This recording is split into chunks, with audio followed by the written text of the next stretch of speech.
Hello friends, welcome to my channel Master the Monster. Equations. Do you think equations are pure mathematics?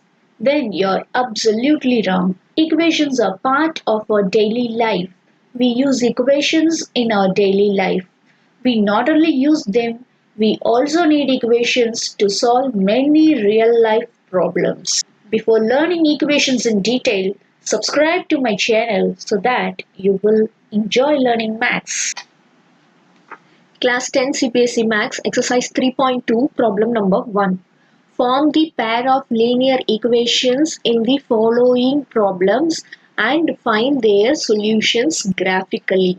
So in this problem you are given two real life situations and you are asked to convert these situations into pair of linear equations and also find the solution graphically. So this is what we are going to do in problem. We are going to convert the given situation into pair of equations and we are going to find the solutions graphically. Let's see them one by one. Okay, now let's consider problem number 1, first subdivision. That is, it's given that 10 students of class 10 took part in a mathematics quiz. If the number of girls is 4 more than the number of boys, find the number of boys and girls who took part in the quiz. Okay, here the problem is about students of class 10. Okay, among these students, few students took part in mathematics quiz. Okay, and of course few boys and few girls. We don't know how many boys and how many girls took part in the quiz. So let me take the number of girls who took part in the quiz be X and the number of boys who took part in the quiz be Y. This is my assumption. Now we'll see what are the conditions given in the problem and we'll try to form the equations related to those conditions, right? Okay, now the first condition given is 10 students took part in the quiz. So our first equation is x plus y equal 10 because x girls took part in the quiz, y boys took part in the quiz and totally 10 students took part in the quiz. So x plus y equal 10. Then the next condition is that number of girls is 4 more than the number of boys. Now number of girls is x, isn't it? And number of boys who took part in the quiz is y. So 4 more than boys means it is y plus 4. So our next relation is x equal y plus 4. So number of girls is 4 more than number of boys. That gives me x equal y plus 4. Now when I simplify this, I get the next equation as x minus y equal 4. So these two equations, that is x plus y equal 10 and x minus y equal 4, are the pair of equations related to this problem. Right? So I have converted the given situation into pair of equations. Now I'll tend to solve them graphically. So we'll proceed to the graphical solution of the two equations. For that we'll consider the two equations we have obtained. The equations obtained are x plus y equal 10 and x minus y equal 4. Consider the first equation. Let me put x equals 0 so that I get 0 plus y equal 10, which gives me directly y equal 10. So x equals 0, y equal 10 is my first point of the first equation, right? Now let me put y equals 0 so that I get x plus 0 equal 10, which gives x equal 10. Then I'll tabulate the values I have obtained, right? Now we'll go for the second equation. The second equation, let me put x equals 0 so that I get 0 minus y equal 4. That gives me y equal minus 4. Again substituting y equals 0, I get x minus 0 equal 4. That gives me x equal 4. So now I have got again two values for the second equation. Okay, here are the equations and the values for x and y. Now we can draw the graphs of the given equation, that is the pair of equations. Okay, now let's draw the graph of the first equation x plus y equal 10. For that, let me consider the first coordinate, that is x equals 0, y equal 10. It's going to be here 0, 10. The next point is 10, 0. X equal 10, y equal 0. It's going to be here. So when I join these 2 points using the straight line, that represents x plus y equal 10. Now let me take the second equation. The first point is 0 minus 4 here, and the next point is 4 0 here. Now let's join these 2 points so that we get a straight line representing the second equation, x minus y equal 4. Now we see that these two straight lines intersect at a point. So if the straight lines intersect at a point, then that point of intersection will be the solution, isn't it? So now we'll see what is this point of intersection. See, this point of intersection, the x coordinate is 7 and the y coordinate is 3. So 7, 3 is the solution. That means x equals 7 and y equals 3.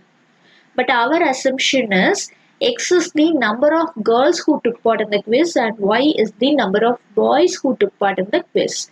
So our conclusion is that 7 girls and 3 boys took part in the mathematics quiz. So this is the required solution. Do you understand? Now we'll proceed with the second subdivision. The second subdivision is very easy to formulate because it is all about cost of pencils and pens. It is given 5 pencils and 7 pens together cost 50 rupees, whereas 7 pencils and 5 pens together cost 46 rupees. Find the cost of one pencil and that of one pen. So we have to find the cost of one pencil and one pen. So let me assume the cost of one pencil be x rupees and cost of one pen be y rupees. The first situation given is 5 pencils and 7 pens cost 50 rupees. So x is the cost of one pencil. So 5x is the cost of 5 pencils.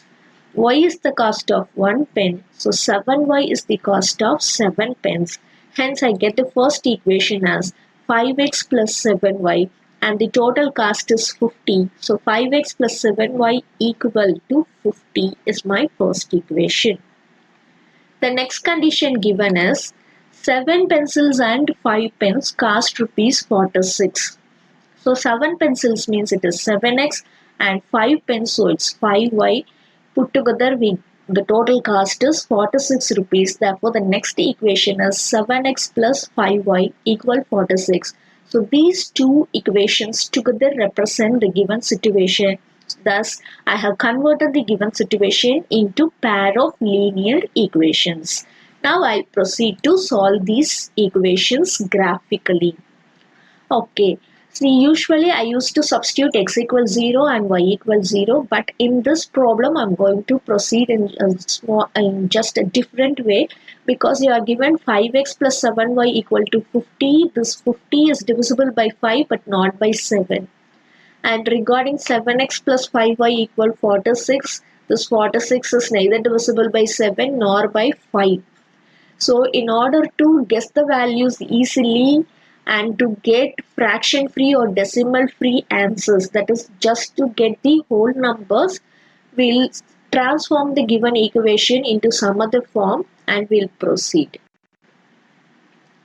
Okay, now consider the first equation, 5x plus 7y equal 50. I just rearrange the equation as 7y equal 50 minus 5x.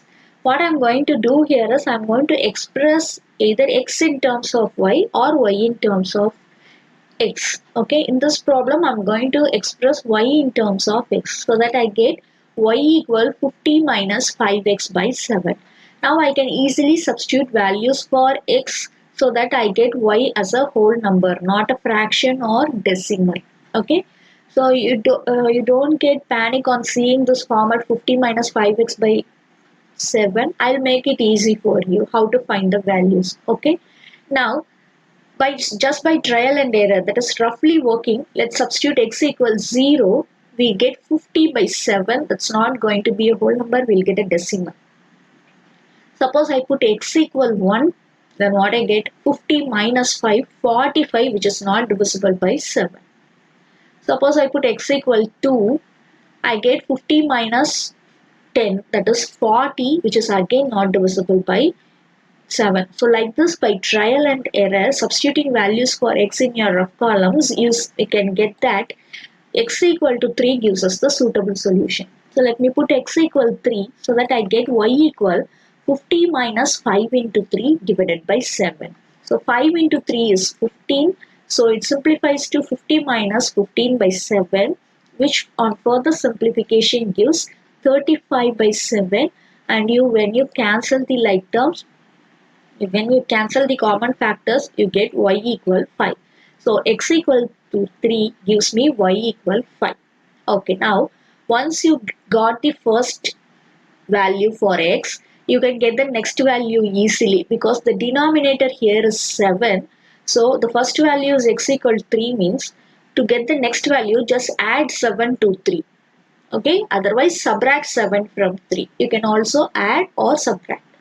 When you add 7, you get x equal 10. So when you substitute x equal to 10, you will again get a value of y, which is neither a fraction nor a decimal. Okay. See here, you have taken x equal 3. You can also subtract 7, I told. So when you subtract 7 from 3, you get minus 4. So you can also substitute x equal minus 4 and get the value. That will also be a simpler value, right? Okay, now let me substitute x equal 10. So when I substitute x equal 10, I get 50 minus 50, that is 0 by 7, which is equal 0. So x equal 10 gave me y equals 0. So let me tabulate the values. Now we'll move on to the second equation. The second equation, I'm going to follow the same steps. I'm going to express y in terms of x. So 5y equal 46 minus 7x gives me y equal 46 minus 7x by 5. Now again by trial and error, that is substituting x equals 0, 1, 2, 3 like that, smaller numbers for x, I find that x equal 3 gives me a whole number for y. So when I substitute x equal 3, I get y equal 46 minus 7 into 3, that is 46 minus 21 by 5. That is y equal 25 by 5, which simplifies to y equal 5. So x equal 3 gives y equal 5. So here I have got the first value of x to be 3, that gives me a whole number for y. In order to get the next value of x, which will again give a good result for me, consider the denominator. The denominator here is 5. So we need multiples of 5 in the numerator, isn't it? So first number 3 gives a multiple of 5 means the next number 3 plus 5 or 3 minus 5 will again give me a whole number. So let me take the next value to be x equal 8. So you understand how we get the first number I get by substitution, that is trial and error. And once I get the first number, the second number is very easy. That is, you add the denominator to the first number so that we get the multiples of the denominator. So it will be easy for us to solve. Okay, when I put x equal 8, I get y equal 46 minus 56 by 5, that is minus 10 by 5, which is equal minus 2. So x equal to 8 gives me y equal minus 2. And we have got two coordinates for both the equations. Got the coordinates of the given two equations. We'll try to draw the graph of these two equations, right? Okay, the first point is 3, 5. Of course, the first point of the first equation is 3, 5. So it's going to be 3, 5 here. Alright. The next point is 10, 0. That's going to be here. Let me join these 2 points so that we get the first straight line which represents the first equation. Now we'll draw the straight line of the second equation using the points 3, 5 and 8 minus 2. Now regarding this 3, 5, I have already plotted it for the first equation. So we need not plot it again. We'll take that point itself. And then the next point is 8 minus 2 is going to be 8 minus 2 here. Now let me join these 2 points. Therefore we get the straight line representing the second equation. Now clearly we see that these 2 points intersect at a point because that is their common point also. From the table itself we can see that 3, 5 is in both the tables. So the point of intersection is 3, 5, which means that the solution is 3, 5. That is x equal 3 and y equal 5. But my assumption is x is the cost of one pencil and y is the cost of one pen, isn't it? So now we have got the final solution as cost of one pencil is rupees 3, that is x, and cost of one pen is rupees 5, which is y. Okay, so this is how we have formulated the given real life situations into pair of equations, and also we have solved them graphically. Hope you all understand. Thank you.